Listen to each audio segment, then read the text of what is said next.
Bienvenue dans votre atelier dessin-peinture. Quoi de mieux qu'une cuisine pour parler composition?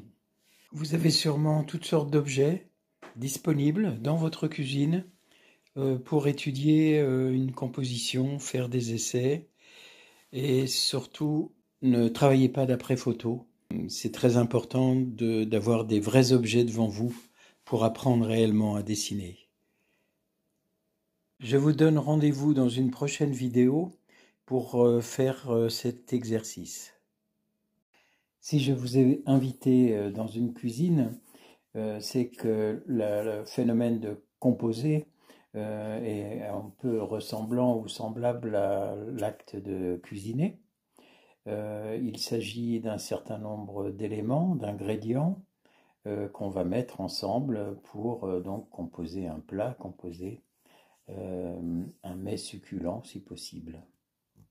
De toute évidence, il va être aussi question de proportion de chacun de ces ingrédients, tant de grammes de ceci ou de cela, afin que chacun trouve sa place modérément et le plus harmonieusement possible, pas trop sucré, pas trop salé, etc.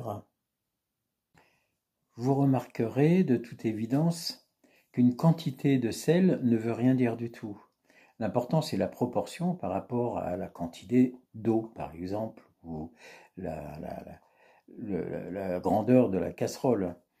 Et c'est là où intervient donc cette notion de proportion. Et la proportion, c'est donc une part qui est relative à une quantité totale. Et c'est là l'intérêt et ce qui devient passionnant au sujet des compositions, c'est qu'il y a un rapport évident là entre l'ensemble des détails et l'ensemble du tout réuni. Si j'ajoute des proportions les unes aux autres, soit je vais augmenter la quantité totale, ou alors je vais considérer qu'on est un certain nombre de personnes, que ma casserole elle a une certaine contenance, et donc je vais plutôt faire une division et aménager chacun des ingrédients pour que l'addition fasse le total qui m'intéresse. Sinon je ne sais pas où je vais. Voilà, par exemple, ça c'est des notions importantes. Il faut se donner des limites, et quand on se donne des limites dans une composition, ces limites peuvent être simplement le format sur lequel on va travailler pour pas en déborder, parce que j'ajoute la tête, après les épaules, après le tronc, après les jambes, et puis pof, j'ai plus de place pour les pieds, par exemple. Voilà. Alors on va voir tout ça, là, ça s'appelle ajuster. Au lieu de tout mettre d'un coup à cuire, on sépare chacun pour les cuire un peu différemment, et puis ensuite les mélanger, on va obtenir quelque chose d'encore différent. Enfin, il y a une complexité et quelque chose de sûrement passionnant pour ces gens de métier ou ces passionnés dans leur cuisine, où j'avoue que moi je suis très mauvais parce que j'ai tendance à mettre un peu trop de tout. Voilà l'idée, une des premières idées donc qu'on va faire sortir de tout ça, c'est que il faut que tous ces ingrédients se mettent en valeur les uns et les autres et qu'ils ne s'entretuent pas. C'est vrai que moi, comme j'ai tendance à rajouter, parce que je suis d'une gourmandise crasse, évidemment, c'est pour ça que je suis dans la cuisine aussi, hein, c'est l'endroit où je vais me sentir le mieux pour parler de composition. Et donc ce massacre, en fait, parce que même si les éléments sont excellents, les bons produits, etc., s'ils s'entretuent tous, s'ils sont en plus trop cuits et que leur parfum, leur goût, leur saveur se nuisent les unes aux autres, c'est vraiment dommageable parce que en plus vous avez remarqué le panier de la ménagère, hein, il n'est pas donné. Voilà, il en est de même pour la peinture en fait. Et on peut mettre les plus belles couleurs qu'on veut, si elles ne s'accordent pas, si elles ne se mettent pas en valeur les unes les autres. On a beau les forcer, les mettre le plus pur possible, ça va être carrément ignoble, dégueulasse, immangeable, et Donc ça, il faudrait quand même à un moment donné s'en rendre compte quand on veut prétendre à exposer, à montrer son travail, etc. Donc ça, un amateur, au sens noble, celui qui s'intéresse à la peinture, et c'est bien parce que dans des ateliers, il va apprendre à regarder finalement et à apprécier mieux, en principe, de visiter des expositions, de visiter des musées, d'apprécier même la nature en se promenant. Donc c'est pas inutile, même si on ne fait pas des chefs-d'œuvre, d'avoir une passion, une formation dans ce sens-là. Sachant que les outils intuitifs dont vous aurez besoin et qui ne s'achètent pas dans les magasins, pour les acquérir, il ne suffira pas de la théorie que je vais énoncer ici. Il faudra, en travaillant, acquérir, en fait, appelons ça des outils immatériels qui vont vous permettre d'avancer. Et c'est surtout par le phénomène de se confronter à chaque fois aux problèmes en dessinant, en peignant, en travaillant, en regardant beaucoup, en visitant des expositions, en s'intéressant oui, à ce que font les autres, qu'on va progresser, qu'on va avoir un œil plus au fait, avec un jugement beaucoup plus pointu. Nous avons donc parlé d'un phénomène simple qui est celui d'éléments qui s'ajoutent entre eux pour former un ensemble, donc qui se compose, et puis du fait que si on ajoute un peu n'importe quoi, n'importe comment, les éléments vont se nuire entre eux et s'entretuer, si bien qu'en fait on va perdre de l'efficacité et de la qualité parce qu'on va en faire trop et on va mal doser les choses, mal choisir. Donc il y a ce terme de choisir qui est intéressant dans la composition, faire des choix.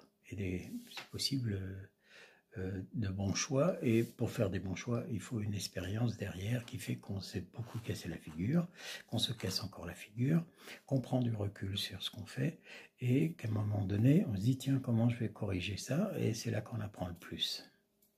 L'objet, c'est de faire beaucoup pour obtenir un regard particulier, d'autant plus que comme on est tous différents et que les règles, c'est l'artiste lui-même qui les crée, il va falloir un peu de bouteille.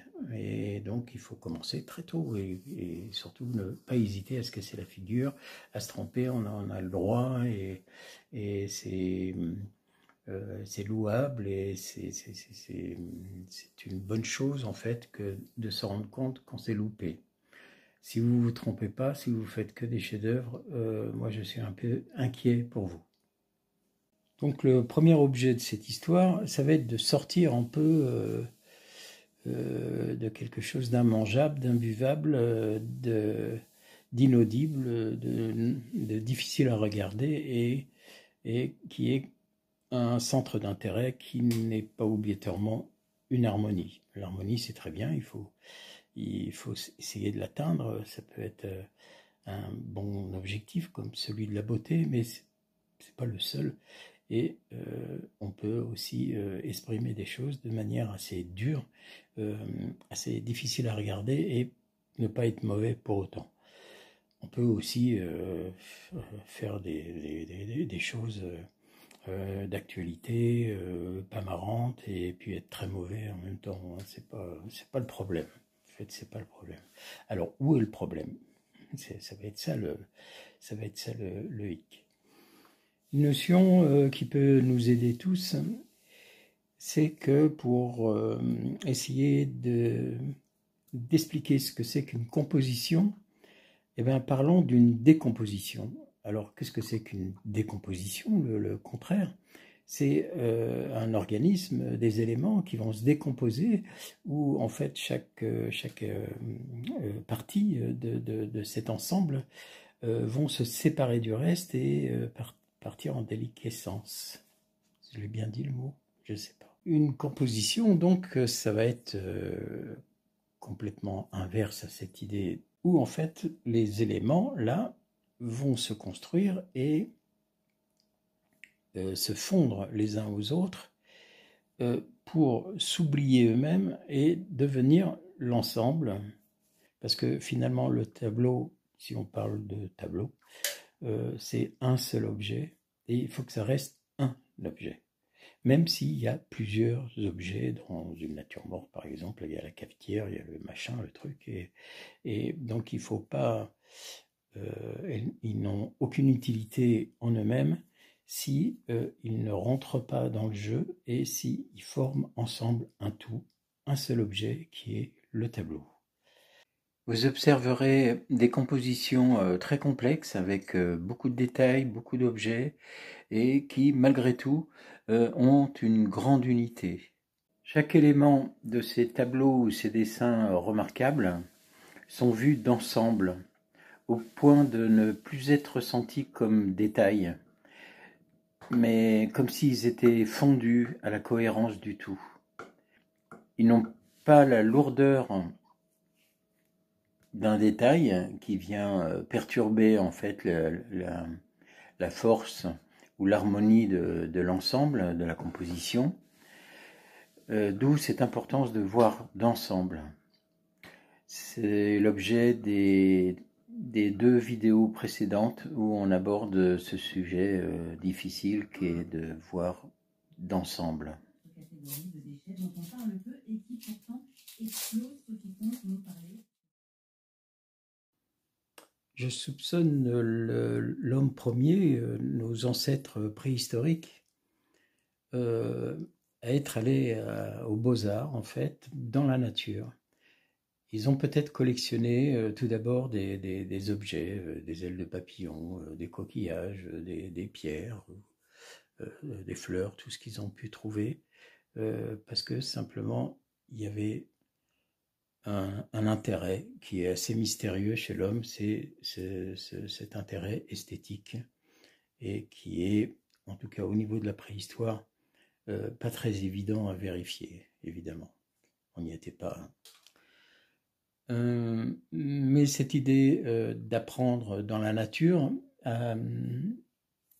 ça a suivi en fait pendant toute l'histoire de l'art, dans les écrits des peintres, dans tout ce que j'ai pu relever moi personnellement dans des livres où l'artiste écrit, et c'est pas un abruti qui parle à sa place, c'est lui-même qui parle. Et donc toutes ces citations sont intéressantes et le terme nature est à relativiser parce que qu'est-ce que c'est que la nature, comment on la considère, etc. Ça a évolué dans le temps, puisque par exemple dans l'Antiquité, la nature c'était le corps humain. Et c'est parce que en fait c'est le sommet de la création, puisqu'on est le centre du monde évidemment, et on est des dieux, on se prend pour des dieux en tout cas. Et donc notre corps est lui-même une perfection et digne d'exprimer donc la beauté. Donc c'était ça la nature. Ensuite ça a évolué, etc. Bon, je ne vais pas vous retracer toute l'histoire jusqu'à l'idée écologique aujourd'hui, où il y a toute autre considération au niveau de la nature qui est simplement la création. Alors si on regarde justement la nature comme exemple, on va pouvoir parler composition en regardant une plante et voir comment en fait elle se déploie dans l'espace, comment elle distribue les masses, trouver son propre équilibre et comment chaque élément passe à un autre élément d'une manière dite organique. Alors ce mot organique est assez intéressant parce qu'on le retrouve dans des objets aussi. Il y a cette qualité organique, c'est-à-dire qu'il y a une sorte de continuité sans coupure entre les éléments qui passent d'une chose à l'autre de manière progressive. Donc là, on a un modèle intéressant qui est la nature qui fait les choses très bien. Et pourquoi finalement elle fait les choses très bien? Parce qu'elle part d'un élément, d'un centre, et puis elle se déploie, elle divise en fait. La toute petite plante, il y a 2-3 feuilles, elle évolue, etc. Donc son évolution étant progressive, elle garde toujours cette unité première qui est l'œuf de la plante, en quelque sorte. Et si on se considère nous-mêmes, puisqu'on est des dieux et que notre corps est synonyme de beauté, enfin, c'est pas vrai pour tout le monde, hein, parce que moi ça commence à se dégrader sérieusement, mais on ne nous a pas fabriqués en collant notre main sur l'avant-bras, le bras sur le corps, etc. On n'a pas fait de collage dans la nature. Nous, quand on fabrique quelque chose, on ajoute les choses les unes aux autres, alors que dans la nature, en fait, elle est d'abord c'est un œuf, c'est une graine, ça va être la première cellule qui va se diviser, et donc elle va former un ensemble comme ça, de manière qui est assez étrange par rapport à ce qu'on peut fabriquer nous, par collage, par assemblage. Et ce n'est pas très naturel pour nous d'imiter la nature, parce qu'on n'est pas du tout comme elle, et on n'agit pas du tout comme elle. Voilà que des producteurs d'électricité solaire